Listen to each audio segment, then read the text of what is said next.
Welcome back to This Week in Education. I'm Shaylee, former educator turned homeschool mom and founder of K3 Homeschool Foundations. Every week, I'm going to be bringing you what is going on in education so that you are knowledgeable of what might be happening in your child's school or different policies that might affect what's happening in school, or even if you homeschool, different policies that might affect you or benefit you. So this week we are talking about why the DOE, SEL, social emotional learning, and teacher burnout are failing your kids. First thing we're going to talk about is the Department of Education, and it's seriously a bureaucratic disaster. That's really what the DOE is. If you want a full-on deep dive about what the Department of Education actually does, I actually have an older video. I will link it down below so that you can go and watch that. If you're like, I don't really even know what the DOE does. As an educator, I didn't even really know what it does, but I went and did a deep dive, and let me tell you, it is such a waste of money. And we will kind of get into what they fund and what they actually do just a little bit. But if you want a deeper dive, go to the description down below because I did a full-on video about it. Before we get started, I want to start off with a couple of tweets. First one is by Rob Jenkins, and he says, as we say goodbye to the Department of Education, I would like to take a moment to list all of its accomplishments over the past 45 years. That's the whole tweet. I thought it was hilarious because there's really not very many accomplishments that you can go into. Now, if you were to Google the National Education Association and you were to watch their YouTube videos, they will scream at you. I don't know why they scream. It's honestly hilarious that they just scream at you. Do you think that the screaming is going to help get your point across? Because for me, it prickles me up and I'm like, you guys are legitimately crazy. But they will scream at you why the Department of Education is so important. And usually it's diversity, equity, inclusion. And they're screaming it at your face. So that's why it's important to them. Okay. And then we have another one by Corey A. DeAngelis. I think that's how you say his name.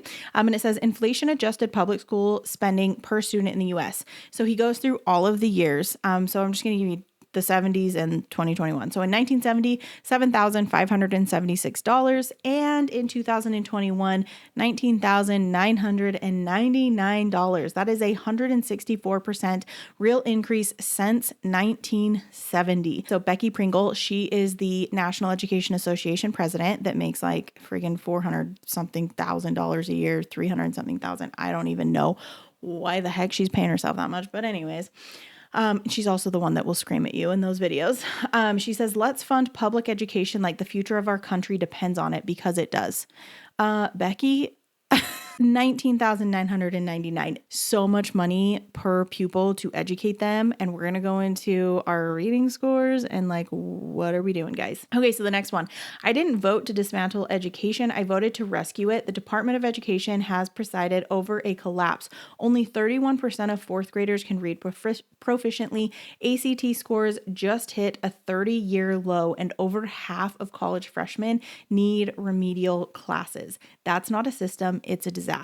Dismantling the bloated federal bureaucracy isn't abandoning kids, it's the first step in saving them. So let's get into what it actually does. The DOE was created in 1979, and it is now a bloated bureaucracy controlling education. That is just my take on it. They are tracking scores, okay? So that's why you have the NAEP scores. That is the national report card, essentially, on how we're doing in reading, writing, math, science, and history. And they test fourth and eighth graders in this to see where they are at in proficiency. It's not looking good in any of it.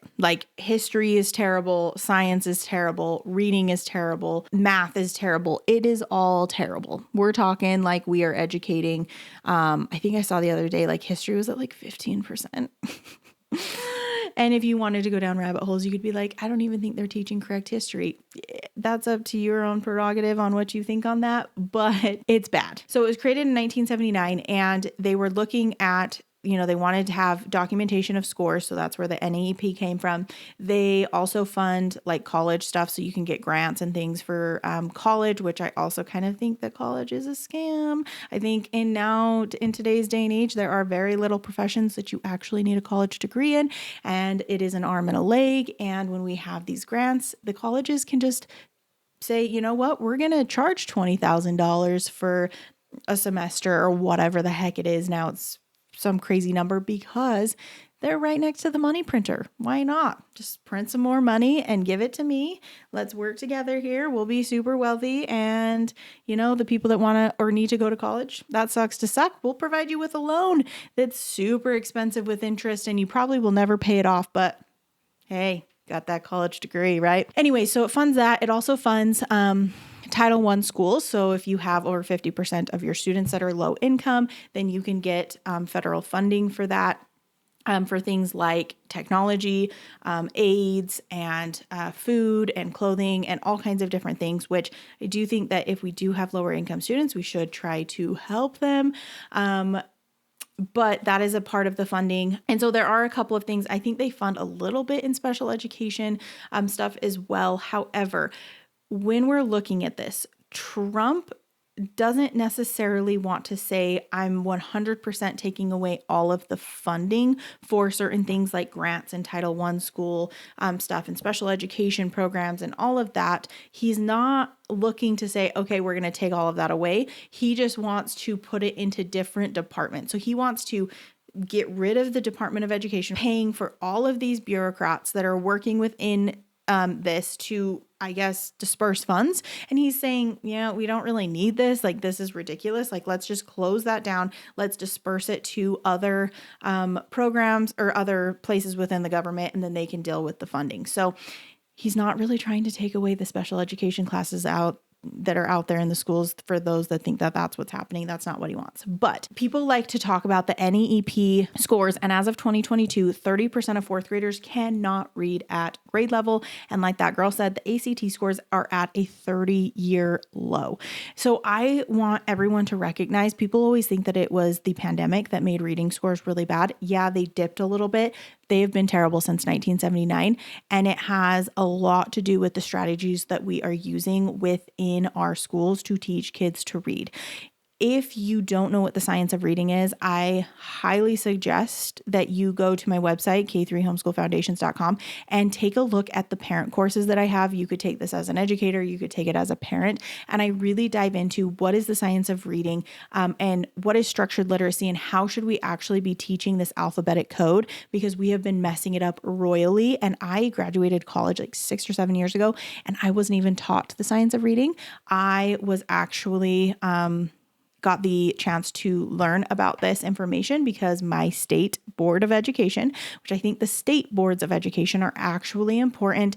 Department of Education, I think, could seriously go away, but the states, I think, are more important because I learned about this. So my state of Utah paid for it. They put me through it. It was like basically like getting another master's degree. And I'm so glad that they did, because our reading scores in Utah were way better. And my scores from, the years that I was using more of a balanced literacy approach to structured literacy skyrocketed. And I was working in a school that was Title I. So I had lower income students, which unfortunately they're usually more disadvantaged. They have lower oral vocabulary and they're just not read to as much. That's just kind of how it is, unfortunately. I worked with a lot of English second language students, and my scores were like double what they're saying here. I had even more than that, because I had, by the end of the year, 83% of my students were on grade level. And I started the year with 60% of them not on grade level. So that's a big deal. Okay. So when we are using proper strategies, we can help our children to succeed. And so what I'm seeing here is years and years and years of us not using proper strategies to actually teach kids the foundations of what they actually need. So go to my website. I have a bunch of resources as well that you can do with your child to help them in reading and spelling. And then I have courses for you. If you are new to this, I would say do my 5 Foundations of Reading course first, because if you do that course, it gives you the very, very basics of what you need to know to help your child. So even if you're homeschooling, this can be super helpful so that you know what they need to be doing if your curriculum is not quite doing what I'm talking about with structured literacy, or if you just have a child that's in a school and they are not teaching structured literacy, this can be a way that you can supplement things at home. And even if it's 5 minutes a day, it will make a tremendous difference in their ability. So The DOE doesn't really do much in people think that it controls like curriculums and stuff. It really doesn't. The states are really who are looking at what curriculums you should or should not, or not should or should not use. That's what it felt like as an educator, but what curriculums you are using. So it's more of your state board. And if we bring it back to the states, parents, you are going to have more of a say. Educators, you're going to have more of a say, because if we're getting a bunch of funding from the federal government, they have a giant say as to what's happening in the schools. But if you have, different states doing things, and let's say Utah's kicking butt on Mississippi or something, even though Mississippi, you're doing very well, you're going to compete more, and you're going to be like, okay, what's Mississippi doing? Because I want to be the best state, or whatever it is. Right. And then you, as a parent, you can go to these state boards meetings, and you can, tell them your concerns. You can try to make a difference, whereas if we have funding from that federal government side of things, or they're controlling certain things, you don't have as much control. And where are you going to go? You're going to go to these Department of Education meetings, because there really isn't any. So I think it's important to do that. So I kind of talked about this, but the risks of dismantling the DOE is that it funds programs like, IDEA for low income and special needs students, the Title I stuff that I was talking about.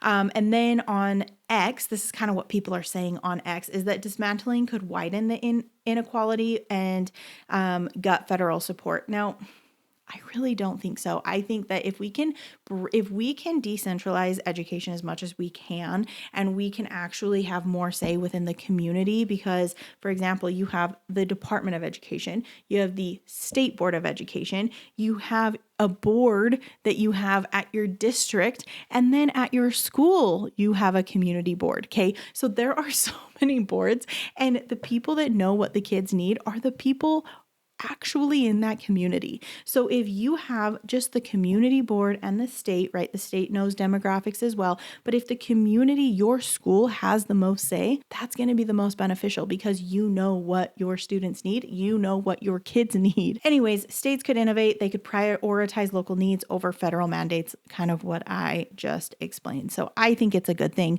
But there's a lot of people out there that disagree with me. All right. So let's talk about social emotional learning, because a lot of people are like, this is woke indoctrination, however you want to see it, right? Some people, so before Trump selected, they're like, oh, this is woke indoctrination. We're talking about DEI. We're talking about CRT. We're doing gender studies, which I was super lucky, and I didn't really have that experience in the state of Utah, in the districts that I worked for. But I do know that it happens. And I think there's a lot of things that should not be taught at schools. This is a parent's choice on what they want to teach. We should be focusing on the basics. We should be focusing on reading, writing, math, science, history, done. End of story. If a teacher's like, you know what, this child might need some mental, help or whatever, tell the parent.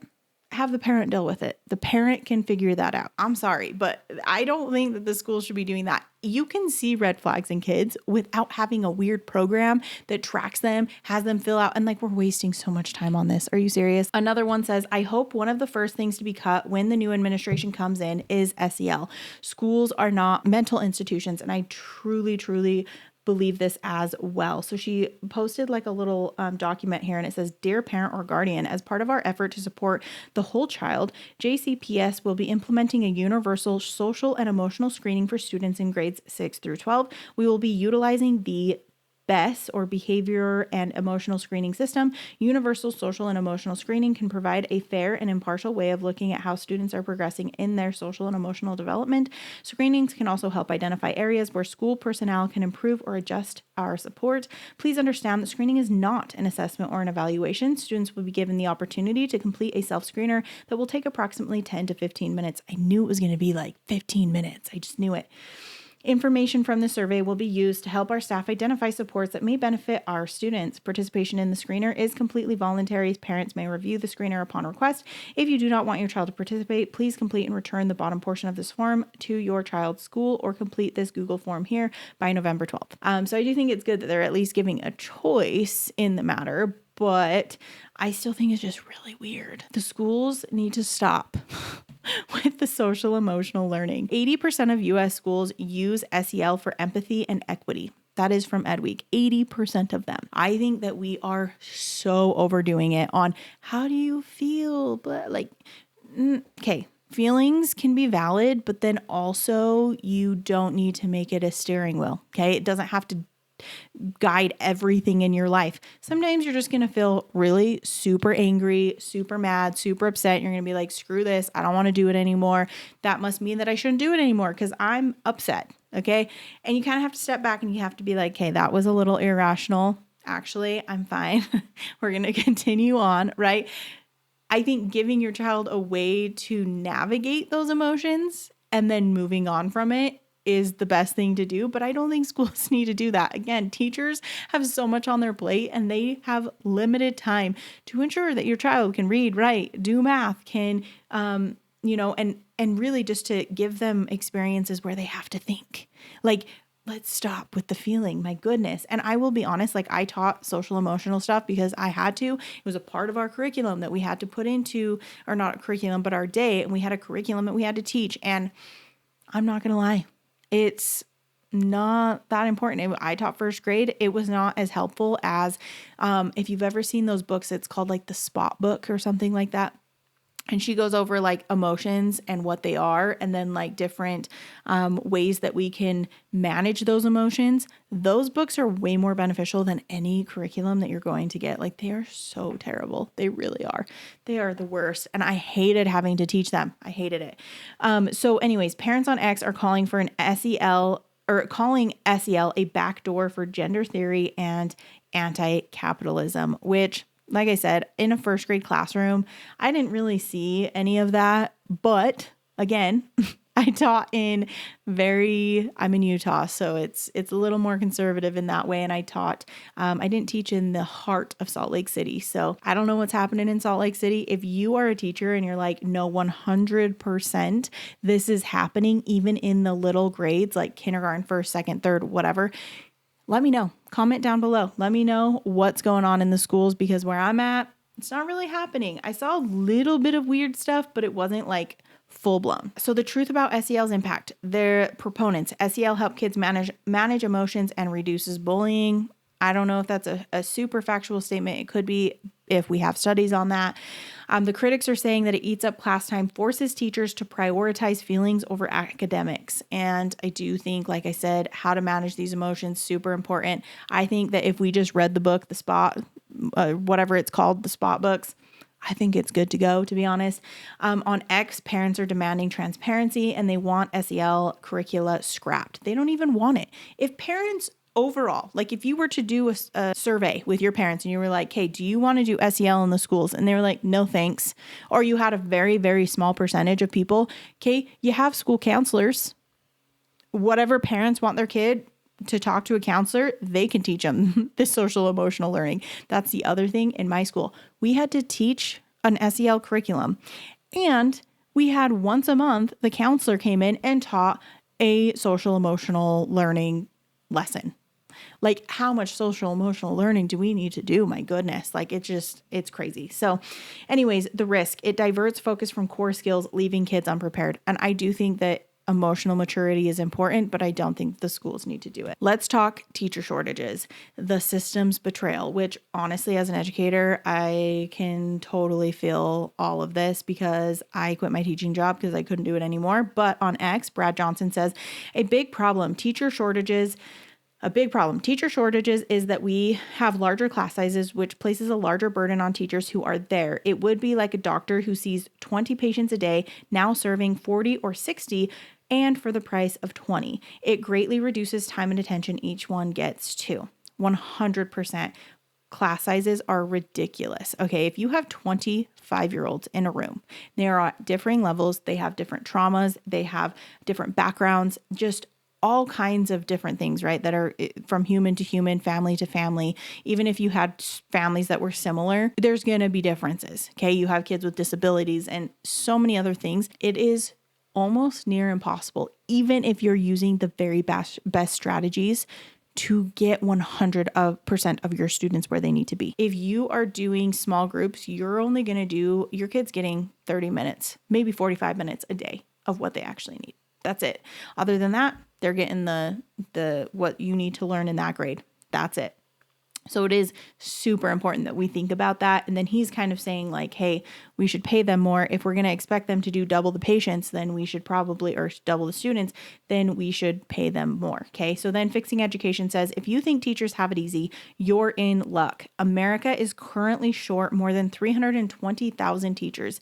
Give it a try, or give subbing a try to get a taste. I did subbing, and I will say subbing is way harder than just being the classroom teacher for sure.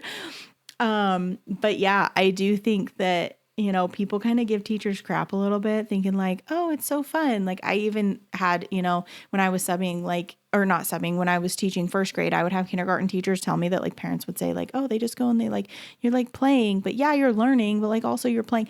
There is not play happening in kindergarten. Okay. We are legit just let's go. Like as fast as we can, we have to have letters mastered. We have to be reading and writing sentences by the end of the year. We're not playing. Like there's not a bunch of play. You're getting 30 minutes max a day. 54% of teachers considering quitting within 2 years.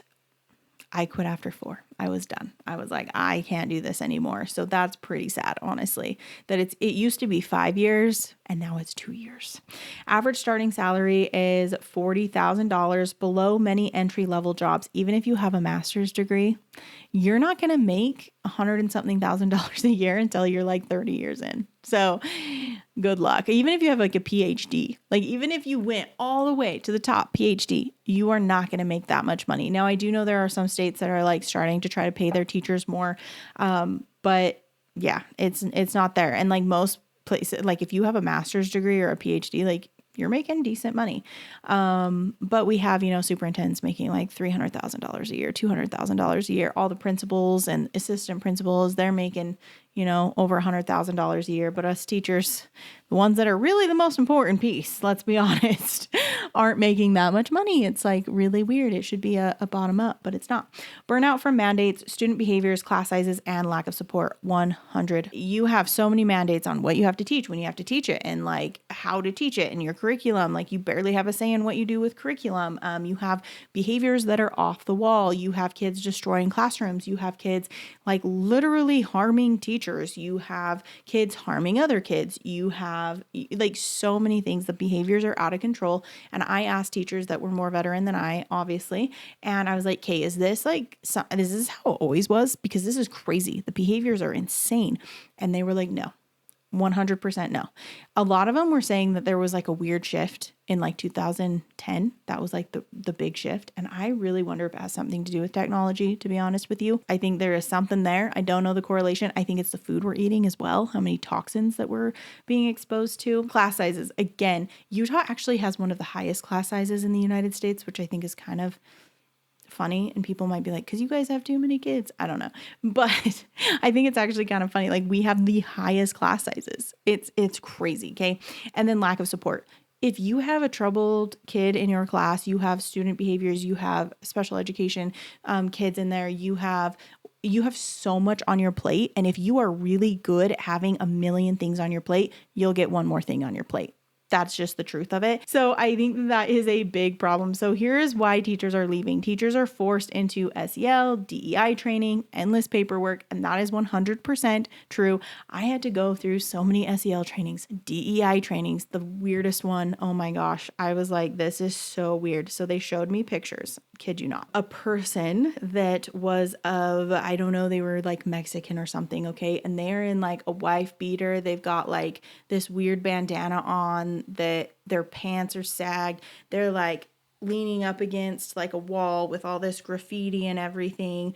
And then they show me a picture of a white dude that looked like super crunchy, I guess you could say. I don't know. That's the only word I can think of. And then they were like, okay, of these two people, like, who are you going to be more afraid of, essentially, was the question. And we're all just sitting there silently. Like, we're like, because let's be honest, okay? If you have someone coming up, I don't care what color you are, okay? I don't care if you're purple, if you're green, whatever, okay? If you look sketchy, okay? If it was a white dude doing the same thing up against that wall, I'd be like, I don't know. Don't know about that friend. I don't know if he's one I want to be around. I don't know, right? I don't know about the vibe. But they were like setting us up, and they were like, if you said like, oh, it's the Mexican guy, they're like, oh, well, guess what? Now let me give you more background information about each of these people. And the white guy over here that's super crunchy is actually the evil human. And that could totally be true. Okay. But just the way they set it up is so freaking weird. In like, I don't know. It just felt very manipulative and weird, and it just gave me a weird vibe, and it was just really, really, really strange. Also, teachers, when you're in college, you have to go through like white privilege training. There's also that even in districts. Like, it is so freaking weird. Okay, the trainings that you have to do, and guess what? Our kids still can't read and write. So I think that we should spend more time training teachers how to do that. How about we do that? Okay. Schools use unqualified subs, online modules to fill gaps 100%. X-users slam system for prioritizing woke initiatives over teacher well-being 100%. And results, kids get shortchanged with inconsistent, low quality education. That's just the truth of the matter. It really is. Our schools are in dire need, in my opinion, of a burn down and rebuild. Like, let's just throw it away and start over. Like, that is my honest opinion on this. And so let's talk about it. Was it built this way? Is it broken, or did we make it like this? If you have not read the book by John Taylor Gatto, The Underground History of American Education, I highly, highly recommend it, whether you're a parent or a teacher, because it will open your eyes. He has receipts. It will open your eyes. I don't know if it's broken. I actually think it's doing exactly what it's supposed to do. Maybe late 1800s, early 1900s, Horace Mann he is deemed the father of our education system. Again, if you want to look at he called it the school journal. He is crazy. And he talks about how he had seen, schools in European countries and how he liked that. And, he thought that's what we needed to do. And we needed to have education for everyone, which I think is a good sentiment, but he's a little cuckoo. Anyways, and then we have like Rockefeller and Carnegie and Ford and all of these people that were creating these boards to have, a school. And when you think about it, and like what their mission was, it truly was to create workers. Like, we want a docile society that knows how to, we were farmers, we were, schooling our kids from home and things like that. And then they said, okay, guess what? Now we're going to create a whole giant system, and we're going to push kids through. And their main point was, we need workers in the factories. They don't know how to be workers in factories. I need them to be able to wake up at a certain time, be there on time. I need them to be able to do X, Y, and Z tasks by a certain bell. The bell changes and they go on to the next task. That is what having a job is, right? And so we're training them. So you could argue that like, well, then that's a good thing for them to know. If we can't read, what's the point? What is the point? It is made by the Prussian model. The Prussian model it was more about like military, and the fact that they were like, we need people in our society and the military to just be like, yes, sir. Yes, sir. I shall do what you ask of me. It was very authoritarian in that way. And we set it up in that way. There were, in the Underground History of American Education, he goes into all of these different theorists and psychologists and all these people that went to, Germany and all these different countries. And they looked at these different schools and they were like, how can we make what are they doing differently? And it really was a lot of manipulation and behavior.